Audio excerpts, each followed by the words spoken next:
I was just thinking about something before while you were speaking, and I lost it. So I'm trying to remember. Give me a second. Like we can cut this off. I I had a really good point. Okay. Should I feel responsible for this silence?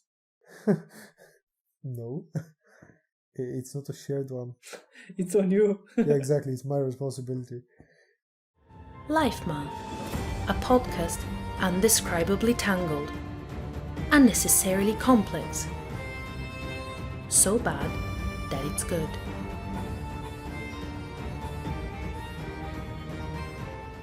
Life Math.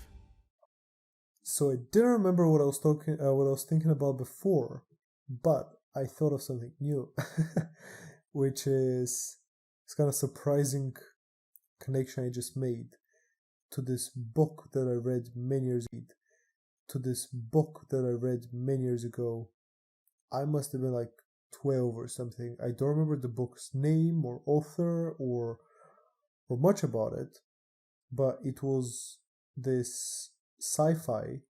The main plot was about how these three people from planet Earth were chosen to somehow get their brains, their minds extracted from their physical bodies and combined into this one supermind of them three to be the mind of a spaceship that then goes, into space for essentially eternity.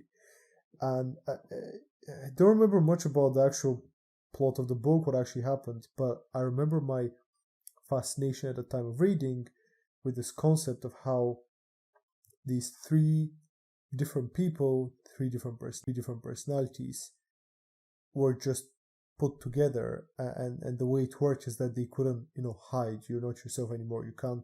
The other two kind of brains always know what you're thinking. You're completely transparent because it's one joint brain now, and them three had essentially a joint responsibility about themselves because now it's one being. It's three separate brains, but it's one being, and they couldn't hide thoughts from each other. And so it was, at least in my memories from the book, it was this journey of how three separate entities kind of learned how to do shared responsibility properly. And the solution that they leveraged was essentially, well, if we become the same being, it's not really shared responsibility anymore. It's a single entity responsibility. But it's, people get very, very close. They become a unit. Like, for example, a family.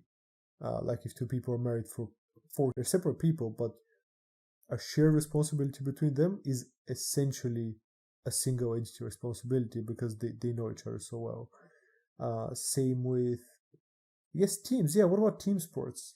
That's actually an interesting thought now. I think it's very relevant. There's one caveat though. It matters how many people are in a team. And what I've seen this study before. I really don't remember how it went, but it went along the lines of you have one superstar.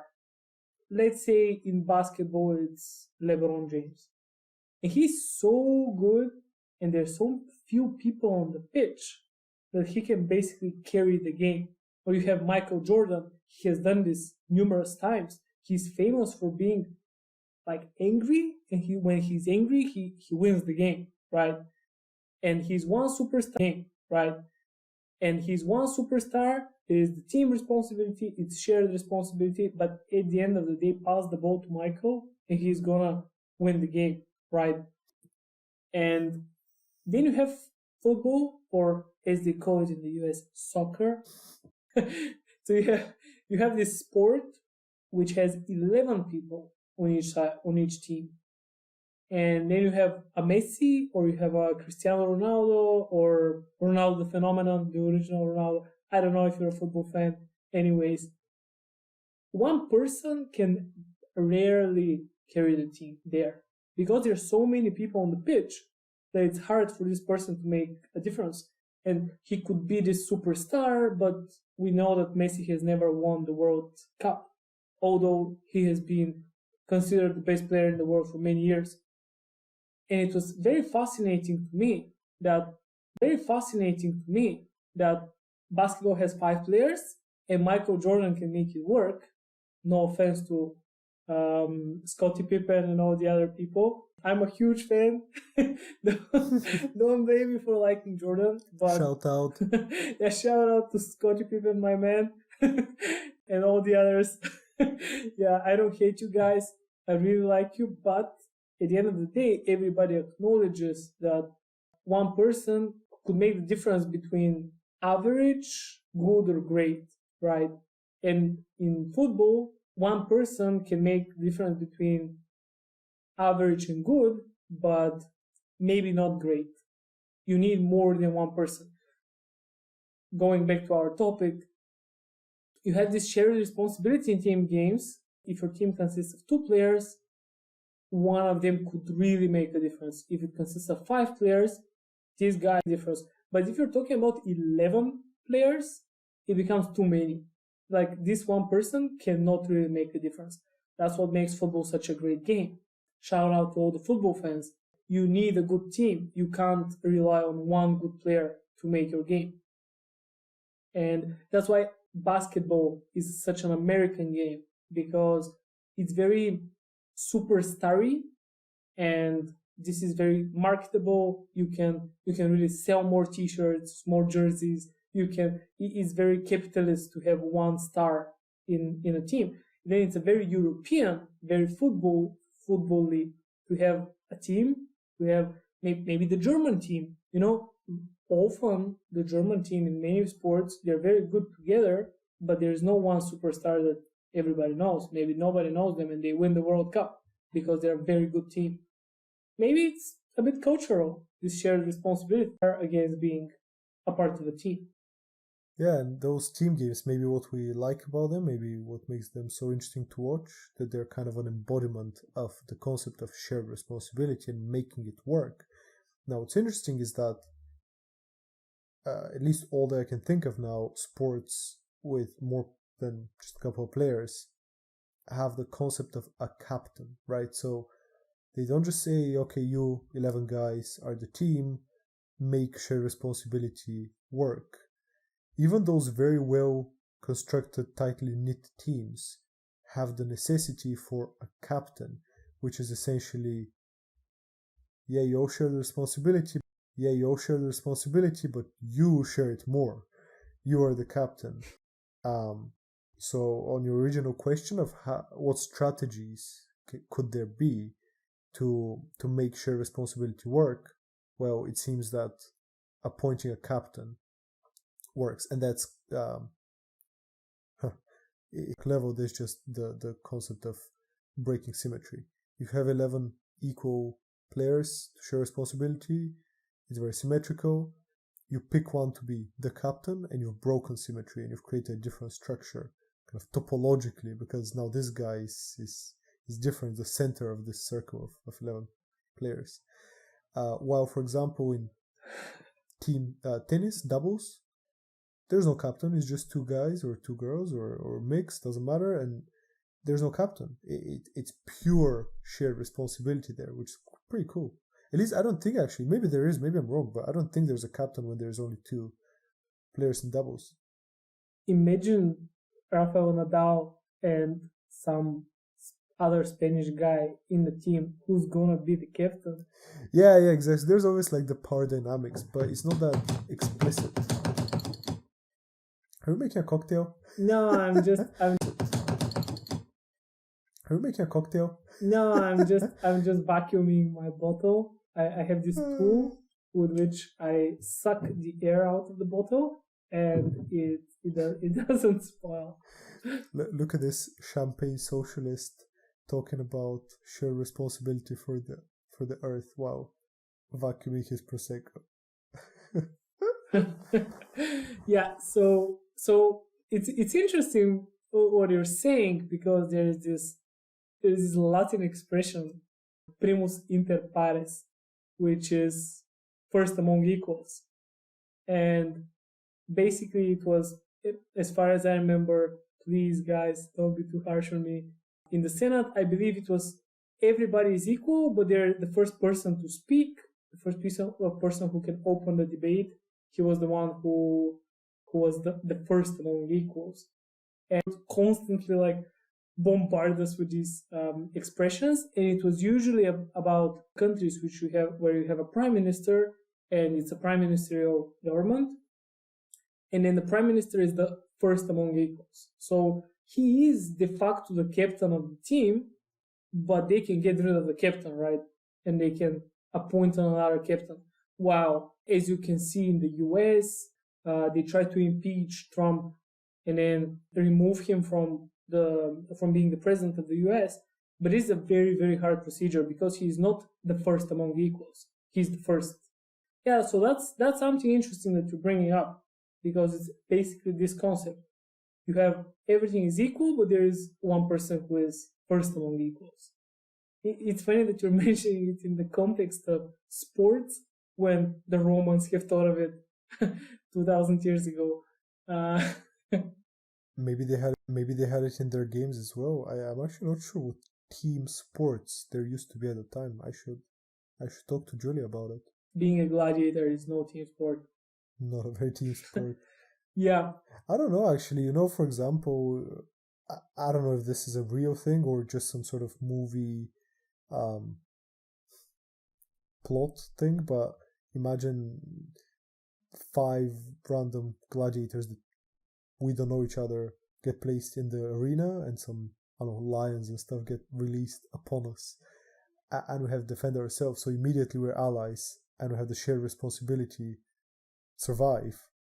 And okay, suppose we know that there's more waves of creatures coming at us. I want the guys around me to survive so we can protect each other for the next one. So it's kind of immediate shared responsibility that will probably work, because it's my best interest to make everybody else survive. And the threat is very immediate. That's kind of the issue with shared responsibility. If the threat is not immediate, which it is in a war, for example, it's very hard to be really responsible. So with climate change and then saving the earth, etc., the threat is not, it's a bit more abstract. It's not coming today or tomorrow. It's a more gradual change. It's going to affect us in a while. And so people find it hard to really commit to being personally responsible as part of the shared responsibility. While, say, on the battlefront, just some war, not that I've participated, and I hope never to, but I could imagine that it's much easier to build this kind of natural camaraderie with the soldiers around you, to share the responsibility of winning the war, because you don't want to get shot, and the more people on your team winning the war, because you don't want to get shot, and the more people on your team, the chances are you're going to win. So the threat is just much more immediate, so it's easier to build those responsibility links, let's say. Who am I to argue with thousands of years of war?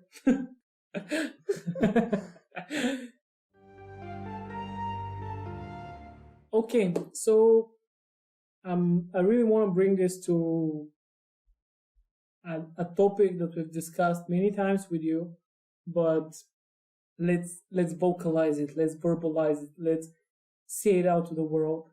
How do you determine who should bear the responsibility for a thing and who shouldn't? I was just waiting for this to happen. Like, since you brought the topic up, I knew we're coming to this point, and I was waiting to see exactly how you're gonna, approach it. Yeah, so I had many openings. Just for the listeners to introduce me to, we developed it a bit further, and I'm really not sure what is your current understanding of it. I think unchanged. Huh? I think unchanged. Okay, so please go forward. The question was, how do you determine who bears the responsibility for what? And is there a framework that you can use to always determine the person who should be responsible for something? In a group situation. Yep. Okay, so the setup is that there's a group of people and a bunch of tasks to be performed. or not performed. Maybe they can be skipped, but there's some cost if you skip it. Like, for example, you're going on a trip, and if nobody brings water, you're going to be thirsty. Maybe you're not going to die, but it's unpleasant, right? So the question is, who is responsible to remember to bring the water? Who's responsible to actually bring the water? Who's responsible to remember to make sandwiches? Who's responsible to have thought to bring bread from the city down into the mountains to then make sandwiches, etc.? And so what we've discussed before is that whenever we've thought about it, it seems that a pretty kind of robust solution that just seems to get the job done is that whoever is going to suffer the most bears the responsibility to make it happen. So, for example, suppose that we're going hiking the mountain again, and one of us is allergic to snakes, and there's some low but non-negligible chance that they're snakes, and you get bitten. Allergic to snakes. No, there's legit people. Yeah, snakes are poisonous to everybody. Everybody's allergic to them. Like, some people have a much worse reaction. Okay, maybe a bad example, but the other ones are trivial. Oh, imagine this one person who gets hungry and the others don't. Okay, let's say let's say somebody is allergic to pollination. These pollens that are flying around and they're gonna sneeze and cry. Yeah, let's say this one. This is very relatable and definitely a thing, unlike allergic to snakes. Okay, fair point. But snakes, though, come on, snakes are a cool concept. They're literally long tubes of meat that can like move. They're an amazing concept. And they can kill you, not make you sneeze. They can do both. So, okay. For the pollination example, it's actually a pretty good one because in the whole group of friends, maybe everybody's a sneeze, a bit of puffy eyes, but it's not terrible. And then one of those people is much more allergic and gets like a persistent cough and just some dry cough and streaming eyes with tears, and it's just very unpleasant. So I would say that it's this person's responsibility to bring the anti-allergy pills and prepare. And if everybody goes up and there's no such anti-allergic pills, and then an argument occurs, oh, who was supposed to bring them? If nobody thought about it, then, well, everybody has failed for themselves. And then the person who has failed the most for himself is that person who has the severest allergy. Same with, for example, if in the same trip, we hire a nice house somewhere in the mountains. I'm thinking in particular this trip I did, house in the Scottish Highlands for a week. Pretty cool. We do hikes. We also just stay at the house and chill. And there was this person who really wanted to play multiplayer PlayStation games. So I would say it's their responsibility to bring the PlayStation because they would suffer the most if it weren't there. And they did. So if I don't particularly care about the outcome, it's not really my responsibility. Now, that being said, there's the asterisk that if somebody cares the most about something, it's their responsibility to make sure it happens, not to actually get it done, because there might be a higher cost to do it. So, for example, if we're going to some... Yeah, I can help you out with this. Like this guy that wants to play the PlayStation, he doesn't have a PlayStation, right? Yeah. PlayStation, right? Yeah, exactly. And so it will be their responsibility to make sure that there is a PlayStation. Now, if they don't have a PlayStation, they can either buy one, get one from a friend or something, or ask another person who's coming to the same week away, can you please bring it? And once they've made this request, it's that other person's responsibility to either communicate that they don't want to or get it done. So yeah, in short, the framework is that in a group where there's tasks to be done, is the responsibility of the person who would suffer most if the task is not done to make sure it happens, not necessarily to actually do it. Just make sure it happens in one way or another. I really like this concept. We've communicated this to many people. We've had some. We've communicated this to many people. We've had some good arguments about it. Some people agree, some people disagree. Generally, since this framework is so general, we can always boil down to this framework, in my opinion. Now, there are exceptions though. There are these edge cases. What you've mentioned before is somebody can decide to do something nice for another guy. For instance, I know that you really like PlayStations. I know that you don't, but let's say this person that was with you, and I know I'm coming and I really want to make this person happy. So if it doesn't bother me, I can bring my PlayStation and be like, hey man, I brought this PlayStation so we can play together and you can be extra happy about this trip. This is this gesture of goodwill. I didn't have any responsibility. I'm not the guy who should bring the PlayStation, but I can decide to be this good person and do it. So there are these edge cases. We acknowledge this. We know that our initial framework, the one that Iskren described, is not thinking about this because it's not about feeling extra good, but actually preventing some cost, preventing some pain. In the case of allergies, in the case of I really want to play the PlayStation, I'm addicted to the PlayStation. And yeah, now in this context of responsibility, what I wanted to ask you is we should assign responsibilities, right? The guy who wants to play the PlayStation, he's responsible for making this happen. And then you have these other cases, which I pointed out that I want to make him happy and I'm bringing the PlayStation, but I'm not responsible for this. It's not a but I'm not responsible for this. It's not a responsibility. It's not related to responsibility. It's not related to accountability. It's related to something else, like making people happy, right? And my question to you is, can you think of a time, it's like an interview, can you think of a time when you have taken responsibility for something, for someone, outside of this context? So you didn't want to make this person feel better, but there was this very big problem that was going to arise, and you felt the need to take responsibility for. I don't know, this guy was about to get these snake allergies that you're talking about, and you took the anti-snake dose. Yeah, this definitely feels like a job interview. When was a time that you took responsibility? That you took responsibility? Yeah, can you think of any time that you wanted to prevent this negative outcome in a way? I don't know, off the top of my head, can't really remember. Maybe I haven't done those nice gestures. I don't know. I can't remember. Have you?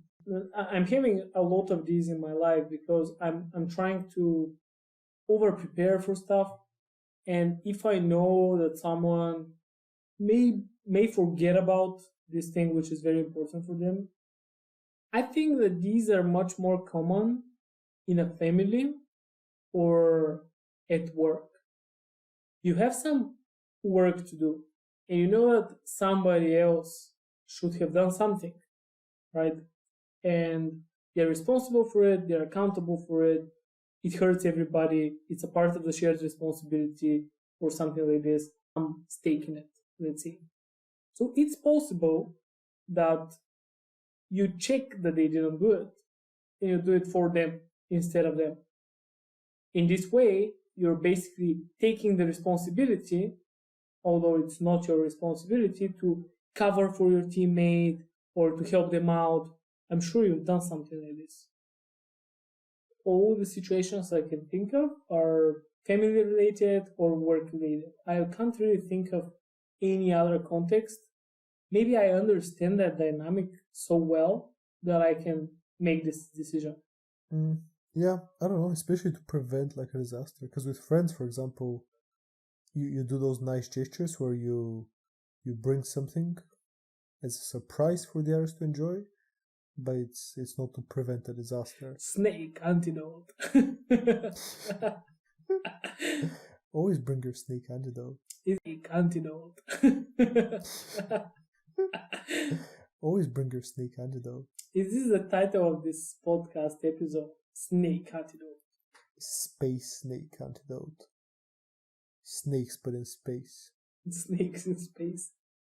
It's a tough question for particular things. I don't know. All I could think about is like if I if I get some sweets, some candy, and I just get extra for everybody, and everybody's happy because it's candy, which obviously doesn't avert a disaster. Yeah, the disaster is that everybody's hungry and there's nothing good to eat because nobody remembered to make sandwiches. Yeah, we're gonna eat snake antidote.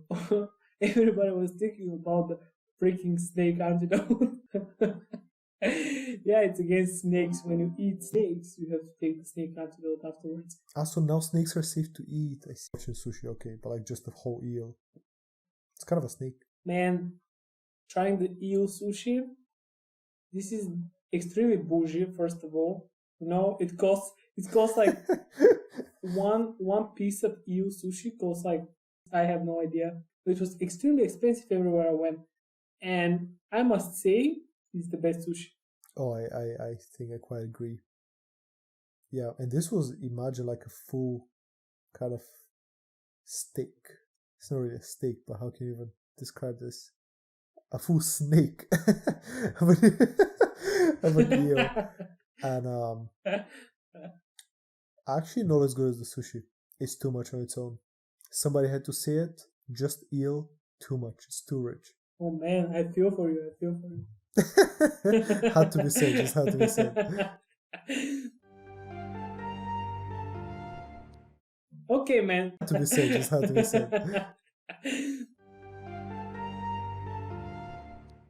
Okay, man.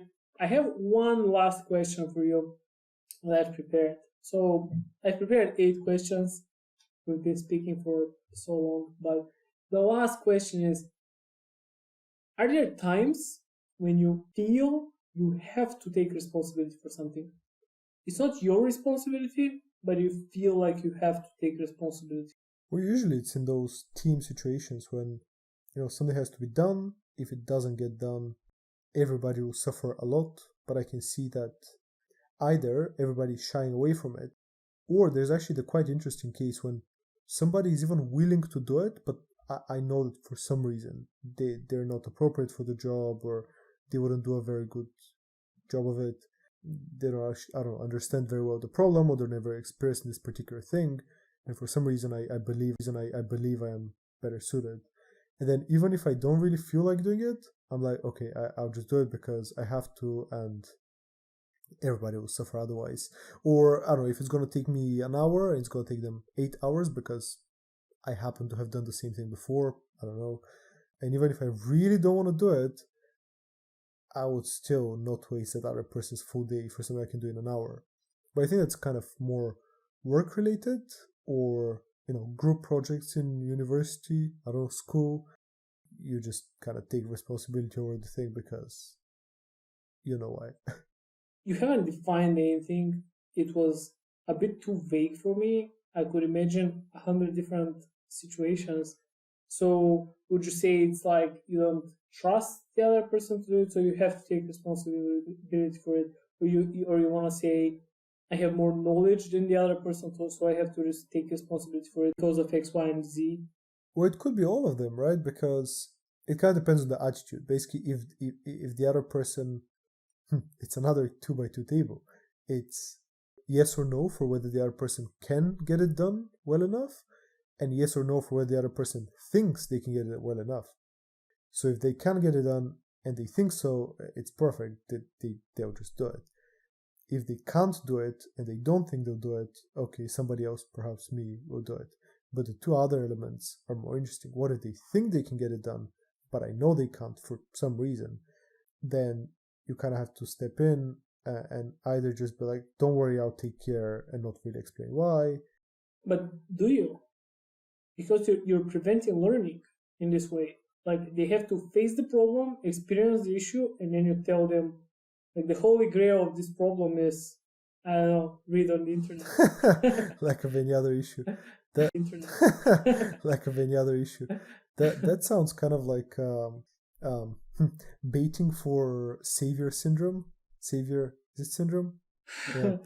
But yeah, I don't think I would do that. Like I would maybe tell them why I prefer to do it, because I've done this before, I know how blah blah.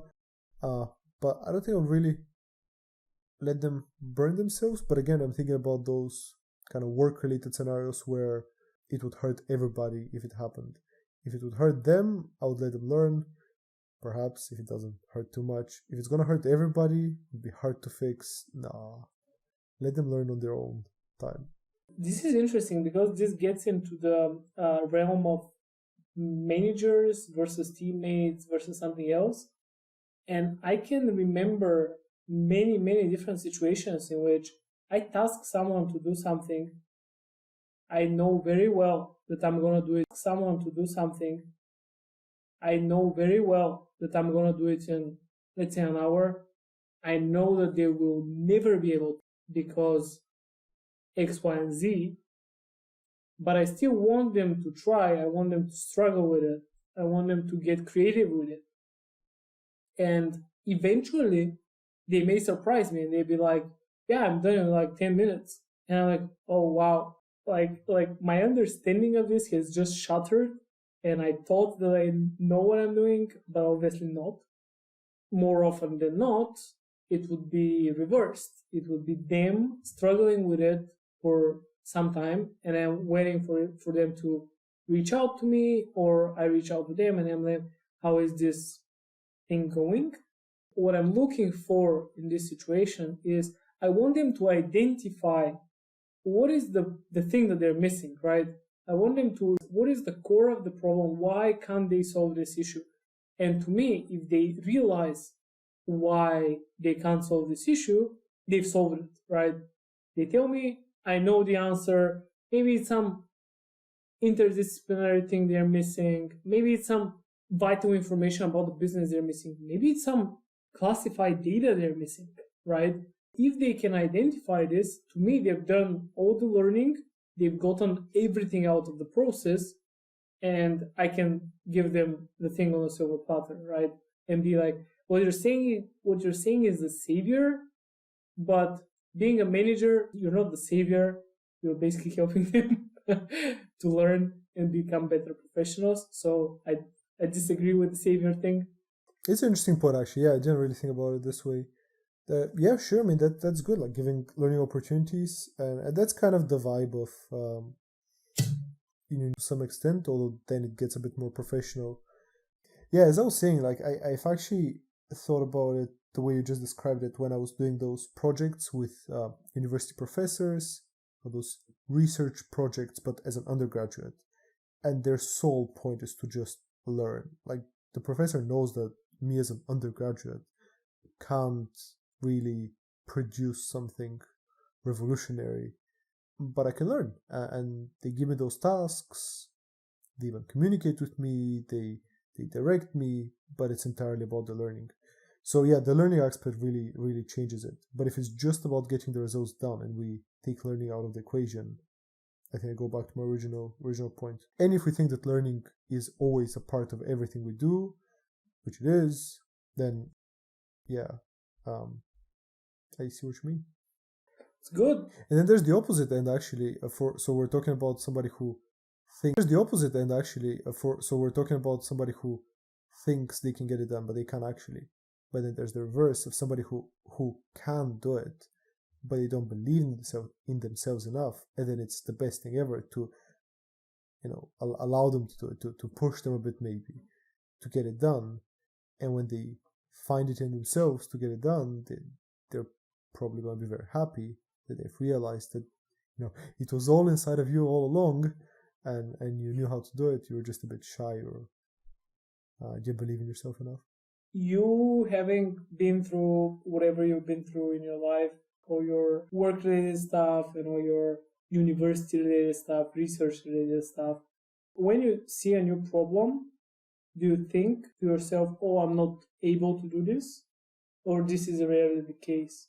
I mean, this just sounds like terrible, but yeah, not really. For example,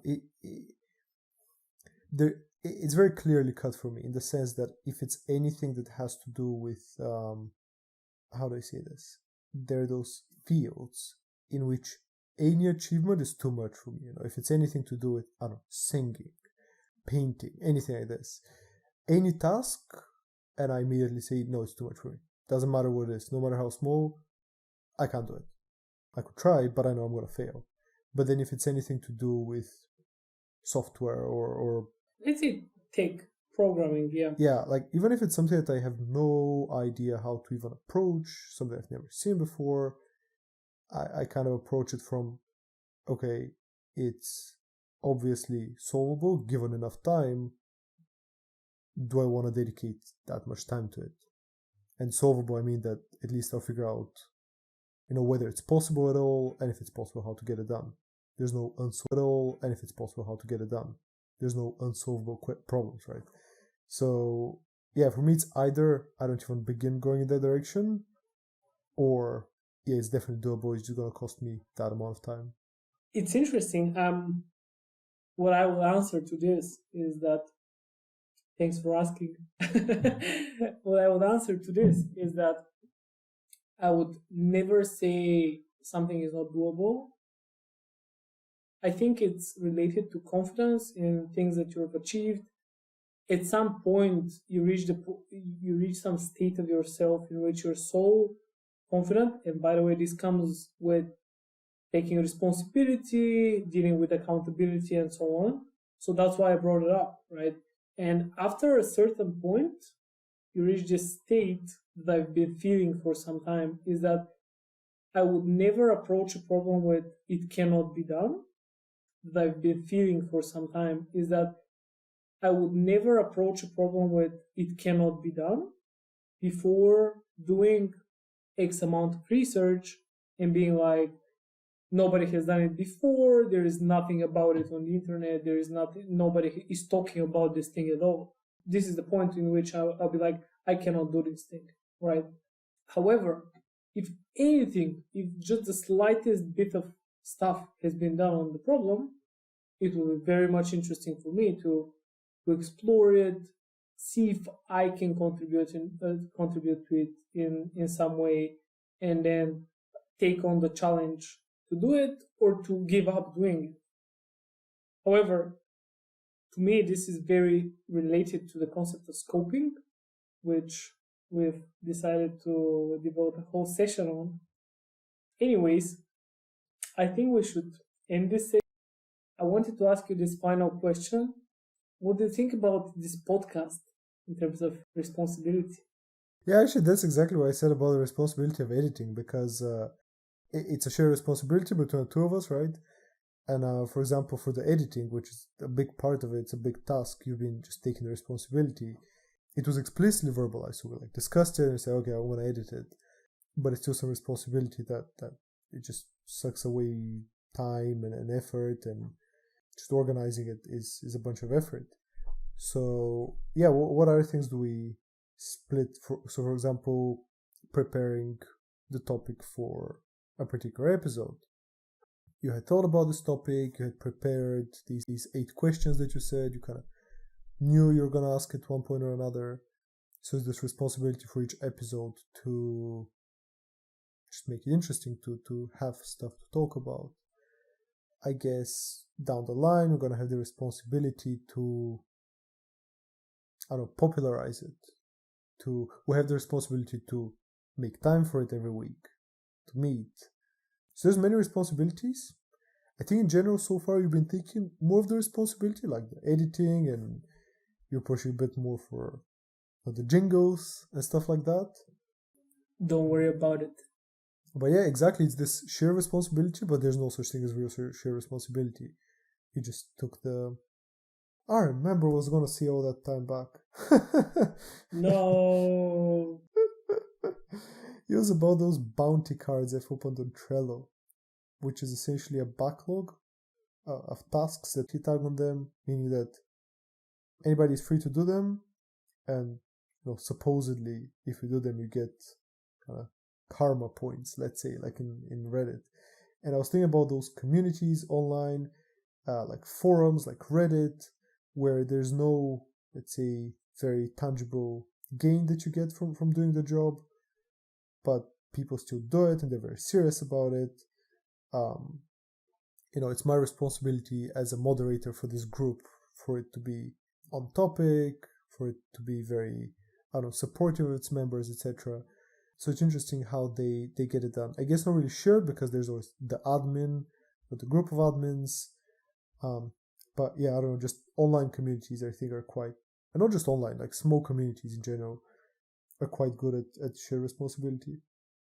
Quite good at shared responsibility.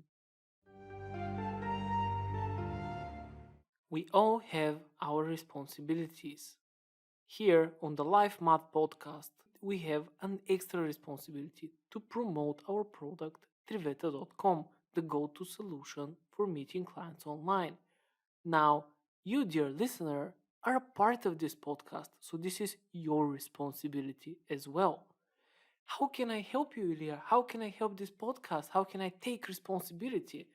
Well, very easily. Please tell anyone who requires a paid online meeting to make a living to check out Triveta.com. Oh, sorry, I don't know anyone who provides services online. Oh, but yes, you do. Consultants, lawyers, physicians, yoga instructors, fitness instructors, teachers, accountants, life coaches, astrologists, stand up comedians, mock case interviewers, masters, online team buildings organizers. There's so many people that provide services online. Just think about it. Take responsibility for this podcast.